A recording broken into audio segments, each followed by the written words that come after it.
वाक़े जी ज़िम्मेदारी क़बूलींदड़ दहशतगर्द तंज़ीम दाइश जंहिंजो बुण बुनियाद चयो वञे थो त अल-क़ाइदा जी कुख मां ई थियो,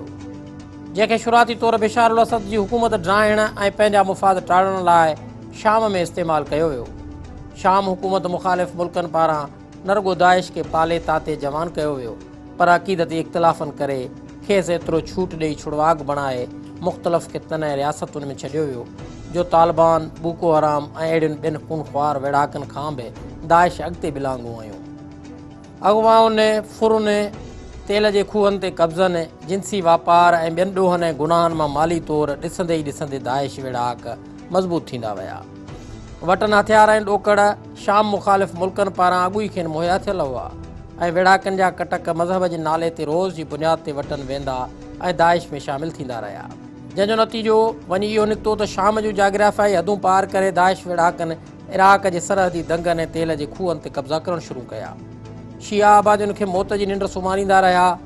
साॻियो ई कलमो पढ़ंदड़नि खे क़तलु कंदा ऐं पंहिंजी ख़िलाफ़त जा ऐलान कंदा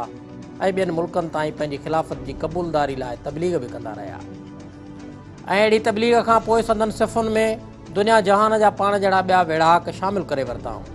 जंहिं जो ताव, रोब ऐं तकबुर जॾहिं शाम ऐं इराक़ जे सरहदी दंग ते कब्ज़े खां पोइ ख़िलाफ़त वारे ऐलान ताईं पहुतो त अमेरिका बहादुर ऐं सऊदी जा शाह बादशाह अखियूं माटे निंड मां सुजाग थिया। दाइश जे कब्ज़े खां शाम ऐं इराक़ जा इलाइक़ा छॾाइण लाइ मथनि कार्रवायूं थियणु शुरू थियूं, बंदूकुनि जा मुंहं खुलिया, गोलियूं हलियूं ऐं कब्ज़े हेठि आयल इलाइक़ा ख़ाली कराइजणु शुरू कया विया।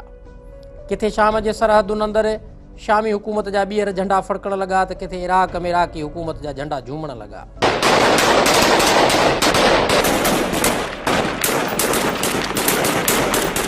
इन मरहले खां पोइ दाइश जा माण्हू मार तोबची अफ़गानिस्तान में मौजूदु पंहिंजे भाउरनि जी भर में पहुता।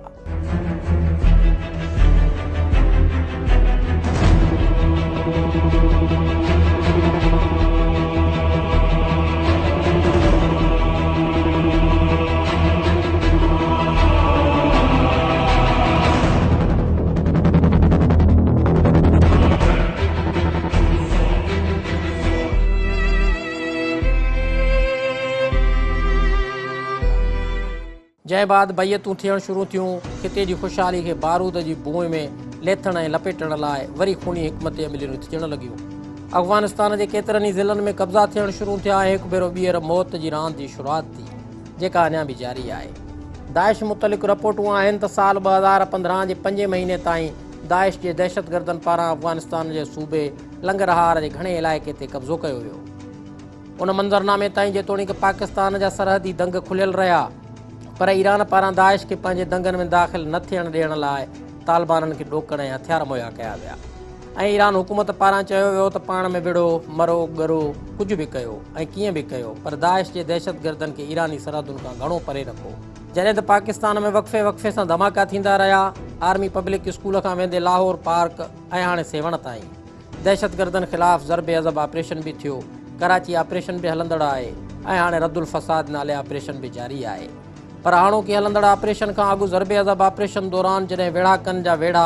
नाबूद करे खेनि बे हथियारो ऐं हीणो कयो वियो त साॻिया वेढ़ाक अफ़गानिस्तान खे पंहिंजो पेकाऊं घरु सम्झी सरहद पार करण में कामयाबु विया। जंहिंखां पोइ जूं कहाणियूं इहे आहिनि त पाकिस्तान मां अफ़गानिस्तान में मुल्क जे मशहूरु सियासी शख़्सियतुनि जा फ़र्ज़ंद अगवा करे से उते पहुचाया विया ऐं अफ़गानी दंगनि अंदरां ई खेनि बाज़ियाब करायो वियो। जॾहिं त इन विच में मुल्क जे मुख़्तलिफ़ इलाइक़नि में दाइश जी आमद जी मशहूरी लाइ भितियुनि खे कारो कयो वियो ऐं पंफलेट मिलण जूं पिणु रिपोर्टूं साम्हूं आयूं। एतिरो ई न पर कुझु आपघाती बम्बार बि पकड़िया विया, जिन खे मुल्की दंगनि में रहंदड़ सहूलियतकारनि बम फाड़ण, माण्हू मारण ऐं पाकिस्तान में क़यामत जा मंज़र फिल्माइण लाइ मुकमिल सहकार कयो। इन दौरान आर्मी पब्लिक स्कूल पेशावर ते हमले खां पोइ नेशनल एक्शन प्लान बि जोड़ियो वियो, पर इन प्लान ते पूरे मुल्क में अमल थी न सघियो। पंजाब में नून लीग सरकार पंहिंजे सियासी मुफ़ादनि जी हासिलात लाइ वेढ़ाकनि ते हल्को हथु रखियो ऐं इमरान ख़ान पंहिंजे मुफ़ादनि खे मथां रखियो। हिकिड़नि चयो वेढ़ाकनि सां ॻाल्हायो, ॿियनि चयो अफ़गानी हिते ई तरसायो, टियनि चयो हथियार बंदनि सां ॻाल्हियूं करण ई बहितर आहिनि। अगर तालिबान का ये उनका नुक्ता नज़र है और स्टैंड है कि हम अगयार की जो पाकिस्तान के ऊपर तसल्लुत और डिक्टेशन हम उसके खिलाफ सब आ रहा है, तो फिर तो उनको आपने ये हरकतें नहीं करनी चाहिए कि हम तो पाकिस्तान के खिलाफ, जो पाकिस्तान के दुश्मन हैं, उनके ऊपर हमने एक स्टैंड लिया है। मुज़ाकरात दुश्मनों से होते हैं, दोस्तों से गप लगती है। अमेरिका तालिबान से मुज़ाकरात करने के लिए तैयार है, तालिबान नहीं तैयार। यहाँ तो तैयार है मुज़ाकरात करने के लिए अक्सरियत उनकी। जिस तरह अमेरिकनों ने कतर में तालिबान का ऑफिस खोला है, कोई कम से कम मुज़ाकरात के लिए कुछ उन ग्रुप्स को इन्वाइट करें कि डायलॉग के लिए कोई ऑफिस खोलें। ये जो लोग कहते हैं ना कि टॉक्स फेल हो गई, टॉक्स तो कामयाब हो चुकी हैं। टॉक्स कामयाब हो गई हैं। टॉक्स कामयाब ऐसे हो गई हैं कि हमें ये पता चल गया है कि अक्सरियत तालिबान की बात करना चाहती है। हमें इंफॉर्मेशन है कि जो बड़े असल में लड़ने वाले ग्रुप्स हैं वजीरिस्तान में, सब बात करना चाहते हैं और अमन चाहते हैं। ये हमें इंफॉर्मेशन मिली है। तालिबान की बार बार एक रिक्वेस्ट आई है कि आप ड्रोन अटैक्स बंद कराएं, हम बातचीत करने के लिए तैयार। लेकिन बेनज़ीर भुट्टो को तो खतरा सिर्फ एक जगह से था, क्योंकि उन्होंने क्या किया थी कि वो तालिबान के खिलाफ भी कार्रवाई करेंगे और अलकायदा के खिलाफ, तो उनको तो उधर से थ्रेट थी। मैं तो पहले दिन से कह रहा हूँ कि ये कभी हमारी जंग थी नहीं और हमें पढ़ना नहीं चाहिए था, लिहाजा मुझे उधर से तो कोई मसला नहीं है। मतलब त नंढे खां वॾे पैमाने ते सिधी या अणसिधी रीति वेढ़ाकनि जी हिमायत वारो अंसर मौजूदु रहियो, जेको रद्दुल फ़साद नाले ऑपरेशन जे ऐलान वक़्तु बि साम्हूं आयो ऐं उन वक़्तु बर वक़्तु इहो चयो वियो त पंजाब में कंहिं बि ऑपरेशन जी ज़रूरत न आहे। पर ॿिए तरफ़ जेतोणीकि अस्करी क़यादत पारां दहशतगर्दनि खे मात ऐं मौत ॾियण जी कोशिशि कई वई आहे, पर नेशनल एक्शन प्लान खे पूरे मुल्क में अमली तौरु लागू करण लाइ रुकावटूं बहरहाल सियासतदाननि पारां ई विधियूं वयूं आहिनि,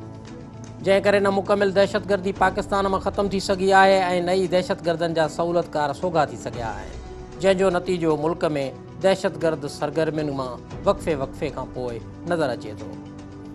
पाकिस्तान ऐं अफ़गानिस्तान में दहशतगर्दी जा ख़तरा ऐं दाइश केतिरी सगारी आहे, उन मुतलिक़ BBC जे ख़ासि रिपोर्टर दाऊद अज़मी जो चवणु आहे त दाइश विच ओभर खां पोइ पहिरियों भेरो अफ़गानिस्तान जे पुराणे नाले खुरासां तौरु नई शाख जो ऐलान साल 2015 में कयो। कुझु हफ़्तनि में ई अफ़गानिस्तान अंदरि दाइश 5 सूबनि हलमंद, ज़बोल, फरह, लागर ऐं नगरहार ताईं पहुती ऐं संदन कोशिशूं नंढनि इलाइक़नि ते कब्ज़ा करे पूरे अफ़गानिस्तान ताईं वधण ऐं इलाइक़नि ते कंट्रोल करण जो शुरू थियो। दाऊद अज़मी मूजिबि त दाइश विढ़ाकनि पारां अफ़गानिस्तान अंदरि सभ खां पहिरीं अफ़गान तालिबाननि खे ज़ेर करण लाइ कमु कयो ऐं दाइश विढ़ाकनि शुरूआती तौरु अफ़गान तालिबान विढ़ाकनि खे संदन कब्ज़े हेठि आयल इलाइक़नि मां ॿाहिरि कढण जी कोशिशि कई। खेनि इहा उमेद हुई त उहे अफ़गानिस्तान ऐं पाकिस्तान जे इलाइक़नि मां तालिबान जे इतिहादी अलकायदा जे विढ़ाकनि खे बि भॼाइण में कामयाबु वेंदा, या वरी उहे विढ़ाक उन्हनि जी सफ़ुनि मां निकिरी दाइश में शामिलु थी वेंदा। तजिए निगार मूजिबि दाइश अफ़गानिस्तान में वॾे पैमाने ते मक़ामी माण्हुनि जी हिमायत हासिलु करण में नाकाम वई, पर साल 2015 जे 5 महीने ताईं दाइश नंगरहार सूबे ते घणे भाङे कब्ज़ो ज़रूरु करे वरितो ऐं नंगरहार सूबे खे पंहिंजो अण ऐलानियल राजधानी बणाए वरितो,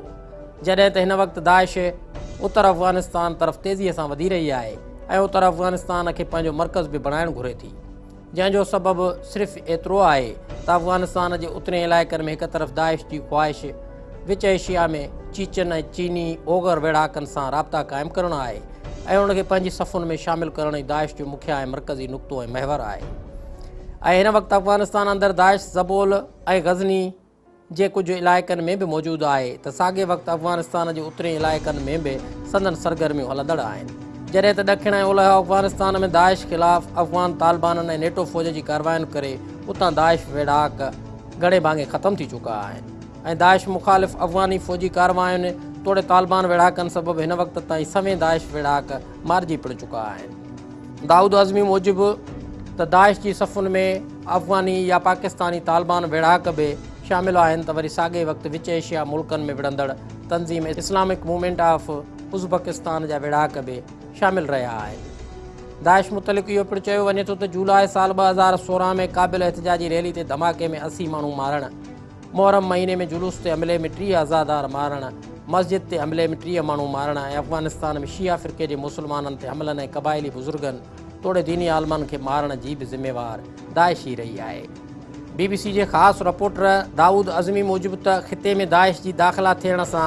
पुरतशदुद कार्रवायुनि में वाधा ई आहे ऐं जेतोणीकि पाकिस्तान ऐं अफ़गानिस्तान में आपघाती हमला अलकायदा जी बदौलत थियणु शुरू थिया, पर उन्हनि खां बि वधीक हमलनि ऐं ज़ालमाणियुनि कार्रवायुनि जी दाइश रिथाबंदी रखे थी। उहो माण्हुनि खे ज़िबह करे मारण मथनि सीननि ते बम ॿधी मारणु, औरतुनि खे कुहणु, औरतुनि खे जबरी तौरु परणाइणु, नंढड़नि ॿारनि खे आपघाती हमलनि में इस्तेमालु करणु ऐं ॿियनि विड़हाक सरगर्मियुनि में पंहिंजो हिसो बणाइण वारियूं सरगर्मियूं रखे थी। दाइश मुतलिक़ BBC पंहिंजी रिपोर्ट में वधीक ॼाणायो आहे त नंगरहार सूबे में रेडियो ख़िलाफ़त जी नशरियात जेका हिकु भेरो स्टेशन तबाह थियण करे बंदि थी हुई, पर उहा रेडियो स्टेशन हिकु भेरो ॿीहर तयारु कई वई आहे। ऐं रेडियो ख़िलाफ़त जी नशरियात नंगरहार ऐं अफ़गानिस्तान जे कटर नाले सूबे में त ॿुधी वञे थी, पर साॻे वक़्तु ॿिन्ही सूबनि सां लॻंदड़ पाकिस्तान जे सरहदी दंगनि वारनि इलाइक़नि में बि ॿुधी वञे थी। ऐं उन रेडियो ख़िलाफ़त नाले स्टेशन तां दाइश विड़हाक पाण खे वधीक मुनज़िम करण जी तयारी करे रहिया आहिनि, जॾहिं त दाइश ख़िते में वधीक सगारी थियण लाइ इंटरनेट जो इस्तेमालु बि तमामु घणो करे रही आहे। दाऊद अज़मी मूजिबि त दाइश जहिड़ी रीति अफ़गानिस्तान अंदरि कारवायुनि में मुलविस रही आहे, बिल्कुलु अहिड़े नमूने पाकिस्तान में हमलनि में पिणु मुलविस आहे। कराचीअ में साल 2015 में बस हमले में 40 शिया मारण ऐं हलंदड़ महीने 16 फ़रवरी ते कलंदर लाल शहबाज़ जी मज़ार ते आपघाती हमले में 90 माण्हू मारण जी बि ज़िम्मेवार दाइश आहे। दाइश मुतलिक़ दाऊद अज़मी जो ख़्यालु आहे त अफ़गानिस्तान में गुज़िरियल 40 सालनि खां जंग वारी सूरतहाल रही आहे, पर कॾहिं बि हिते फ़िरके जी बुनियाद ते क़त्लेआम नाहे थियो, जॾहिं त हाणे दाइश फ़िरकनि जी बुनियाद ते इराक़ ऐं शाम वारी कहाणी अफ़गानिस्तान में शिया फ़िरके जे माण्हुनि ते हमला करे वरजाइणु घुरे थी। BBC जी रिपोर्ट पंहिंजी जॻह ते, पर इन ॻाल्हि खां इनकार नथो करे सघिजे त दाइश शाम खां इराक़, अफ़गानिस्तान खां पाकिस्तान ताईं जे सफ़र दौरान न रुॻो खूनरेज़ी बर्पा कई आहे, पर विड़हाकनि खे पंहिंजी सफ़ुनि में आणण में पिणु कामयाबु वई आहे। तंहिं करे घुर्ज इन ॻाल्हि जी आहे त न रुॻो दहशतगर्दी जे अंसर खे ख़तमु करण लाइ हिकमत अमली जोड़े, दहशतगर्दनि ऐं संदनि सहूलियतकारनि ख़िलाफ़ पाकिस्तान अंदरि नेशनल एक्शन प्लान तहत कार्रवाई वधीक मुयसरु बणाई वञे, पर अफ़गानिस्तान आॾो पिणु दहशतगर्दी ख़िलाफ़ वाज़े ऐं चिटो मौक़िफ़ रखियो वञे त जीअं अमुन बहाली जो ख़्वाबु साबिया माणे सघे।